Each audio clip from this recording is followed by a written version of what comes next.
চলো বন্ধুরা, আজকে তোমাদের সাথে একটা মাছের রেসিপি শেয়ার করি। পমফ্রেট মাছ আমি নিজে যদিও অতটা ভালো খাই না, তবে আমার মা সেদিনকে পমফ্রেট মাছ করেছিল, আমার বান্ধবীরা এসেছিল সেই জন্যে। তো ওরা খুব পমফ্রেট মাছ খেতে পছন্দ করে বলে তাই জন্য মা এই রেসিপিটা ওদের জন্য তৈরি করেছিল। তো তোমাদের সাথে একটু ভাবলাম শেয়ার করে দিই। একদম সিম্পলভাবে পমফ্রেট মাছের কালিয়া তোমরা কি করে তৈরি করবে সেটাই দেখে নাও। তো তোমরা প্রথমেই দেখে নিলে মাছগুলো কিন্তু সুন্দর করে ওয়াশ করে নুন হলুদে ভালো করে মা মাখিয়ে নিয়েছিল। তারপর ফ্রাইং প্যানে সাদা তেল দিয়ে মাছগুলো কিন্তু ভেজে নিয়েছে। এই মাছগুলো কিন্তু একটু নরম হয়, মানে শৌখিন টাইপের মাছ হয়, খুব সাবধানে কিন্তু মাছগুলো ভেজে নেবে।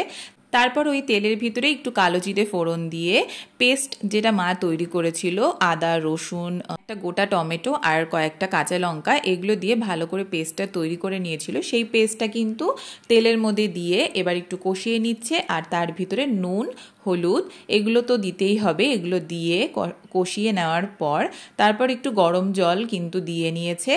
এরপর ঝোলটা ফুটে আসলে যে মাছগুলো ভেজে রেখেছিল সেগুলো কিন্তু আস্তে আস্তে করে ছেড়ে দিতে হবে, তাহলেই কিন্তু তৈরি হয়ে যাবে পমফ্রেট মাছের কালিয়া। জাস্ট ফাটাফাটি হয়েছিল, যদিও আমি খাইনি, কিন্তু আমার বান্ধবীরা খেয়ে বলেছিল যে বেশ ভালো হয়েছে। আর শেষে কিন্তু মা একটু ধনেপাতা কুচি দিয়েছে আর দুটো পাকা লঙ্কা দিয়ে দিয়েছিল, যাতে একটু ঝালঝাল মতন হয় খেতে। যারা পমফ্রেট মাছ খেতে পছন্দ করো তারা অবশ্যই এই রেসিপিটা ট্রাই করো।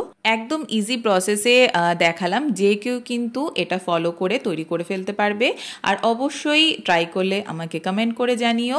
আর যারা আমার চ্যানেলে নতুন অবশ্যই চ্যানেলটিকে কিন্তু সাবস্ক্রাইব করো।